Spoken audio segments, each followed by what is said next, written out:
7th new தமிழில் இலக்கண பகுதி பார்ப்போம். இயல் 6 தொழிற்பெயர். தொழிற்பெயர்னால் என்னென்னு டெஃபினிஷன் பார்த்துடலாம். ஒரு செயலின் அல்லது வினையின் பெயராக அமைவது தொழிற்பெயர் எனப்படும். தொழிற்பெயர் எண், இடம், காலம், பால் ஆகியவற்றை காட்டாது. படர்க்கை இடத்தில் மட்டும் வரும். தொழிற்பெயர்னு ஒரு வினையோட பெயராக அமைவது தான் தொழிற்பெயர். இது எண், இடம், காலம், பால் இந்த நாளையும் காட்டாது. படர்க்கை இடத்தில் மட்டும் வரும். எடுத்துக்காட்டு: படித்தல், ஆடல், நடிப்பு, எழுதுதல், பொறுத்தல். இப்படி வினையோட பெயராக அமைவது தான் தொழிற்பெயர் அப்படின்னு சொல்கிறோம். தொழிற்பெயரை 3 வகையாக வகைப்படுத்தலாம். 1 விகுதி பெற்ற தொழிற்பெயர், 2 முதல்நிலை தொழிற்பெயர், 3 முதல்நிலை திரிந்த தொழிற்பெயர். ஃபஸ்ட்டு விகுதி பெற்ற தொழிற்பெயர். விகுதி பெற்ற தொழிற்பெயர்னா வினை பகுதியுடன் தொழிற்பெயர் விகுதி சேர்ந்து வருவது விகுதி பெற்ற தொழிற்பெயராகும். அதாவது ஒரு வினைச்சொல்லோட தொழிற்பெயர் விகுதி சேர்ந்து வருவது விகுதி பெற்ற தொழிற்பெயர். எதெல்லாம் தொழிற்பெயர் விகுதிகள்னா தல், அல், அம், ஐ, கை, வை, கு, பு, உ, தி, சி, வி, மை. இந்த 13 தான் தொழிற்பெயர் விகுதிகள். இன்னொரு வாட்டி சொல்லலாம். தல், அல், அம், ஐ, கை, வை, கு, உ, உ, தி, சி, வி, மை. எடுத்துக்காட்டு: தருதல், தல் அப்படிங்கிற தொழிற்பெயர் விகுதி வந்திருக்கு. கூறல், அதில் அல் அப்படிங்கிற தொழிற்பெயர் விகுதி வந்திருக்கு. ஆட்டம், அம்ங்கிற தொழிற்பெயர் விகுதி வந்திருக்கு. விலை, ஐ. வருகை, கை. பார்வை, வை. போக்கு, கு. நட்பு, பு. மறைவு, உ. மறதி, தி. உணர்ச்சி, சி அப்படிங்கிற தொழிற்பெயர் விகுதி வந்திருக்கு. கல்வியில் விங்கிற தொழிற்பெயர் விகுதி வந்திருக்கு. செய்யாமையில் மைங்கிற தொழிற்பெயர் விகுதி வந்திருக்கு. ஸோ விகுதி பெற்ற தொழிற்பெயர்னால் வினைச்சொல்லோட தொழிற்பெயர் விகுதி வந்திருந்ததுன்னா அது விகுதி பெற்ற தொழிற்பெயர். அதுக்கு ஒரு 13 தொழிற்பெயர் விகுதிகள் கொடுத்துருக்காங்க. 2வது முதல்நிலை தொழிற்பெயர். முதல்நிலை தொழிற்பெயர் எப்படி அமையும்னா ஏவல் ஒருமை வினையாக அமையும் வினைச்சொற்களின் பகுதியை முதல்நிலை என்பர். அதாவது வேர்ச்சொல் மாதிரி அமையும். ஏவல் ஒருமை வினையாக அமையும் வினைச்சொற்களின் பகுதியை முதல்நிலை என்பர்.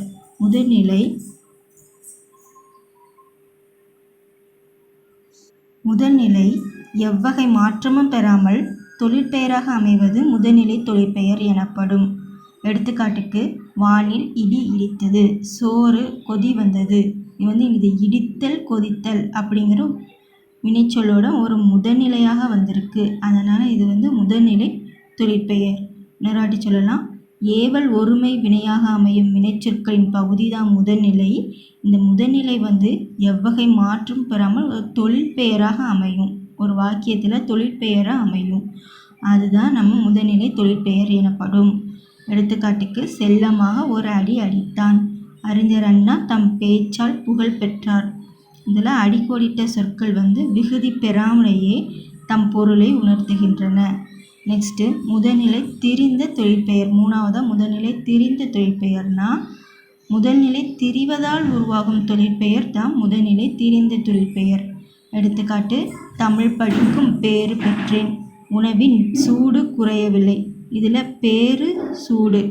இது பெரு, சுடு அப்படிங்கிற பகுதியோட முதல் எழுத்து நீண்டு பேறு, சூடு அப்படின்னு திரிந்து தொழிற்பெயர்களாக மாறியுள்ளன.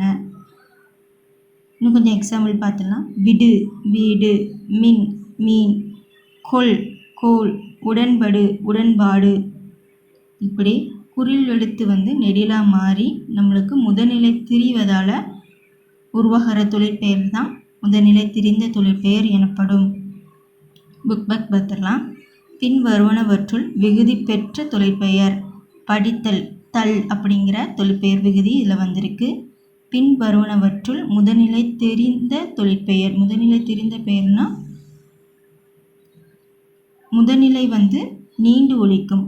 இதில் ஊறு அது மட்டும்தான் நீண்டு ஒலிக்குது.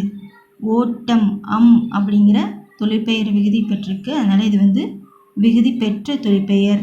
பிடி, பிடித்தல் அப்படிங்கிறதோட முதல்நிலை மட்டும் வந்திருக்கு. அதனால் இது முதல்நிலை தொழிற்பெயர். சூடு, சுடு அப்படிங்கிறது சூடாக மாறி இருக்கு. அதாவது முதல்நிலை திரிஞ்சிருக்கு. அதனால் முதல்நிலை திரிந்த தொழிற்பெயர். வளர்தல், பேசுதல் இவை எவ்வகை பெயர்கள்னா விகுதி பெற்ற தொழிற்பெயர்.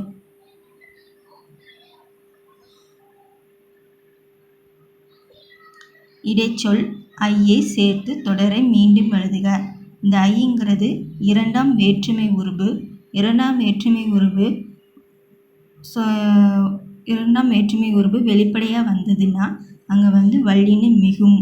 அதனால் ஐ நம்ம சேர்க்கும் போது அதுக்கடுத்து கேச தேப வந்துச்சுன்னா அங்கே வல்லினம் மிகும் போட்டு எழுதணும்.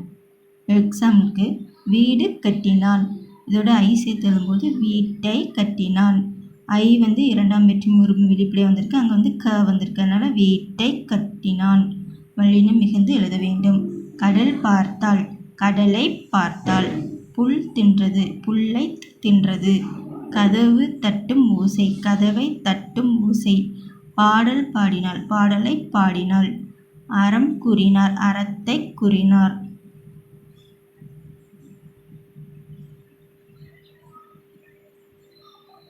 நெக்ஸ்ட் கலைச்சொற்கள். படைப்பாளர், கிரியேட்டர், படைப்பாளர், கிரியேட்டர். சிற்பம், ஸ்கல்ப்சர், சிற்பம், ஸ்கல்ப்சர். கலைஞர், ஆர்டிஸ்ட், கலைஞர், ஆர்டிஸ்ட். கல்வெட்டு, இன்ஸ்கிரிப்ஷன்ஸ், கல்வெட்டு, இன்ஸ்கிரிப்ஷன்ஸ். கையெழுத்துப்படி, மேனுஸ்கிரிப்ட்ஸ், கையெழுத்துப்படி, மேனுஸ்கிரிப்ட்ஸ். கையெழுத்துன்னு எனக்கு மேனுவலாக எழுதுதோம், அதனால் அது வந்து மேனுஸ்கிரிப்ட்ஸ். அழகியல், ஏஸ்தட்டிக், அழகியல், ஏஸ்தட்டிக்.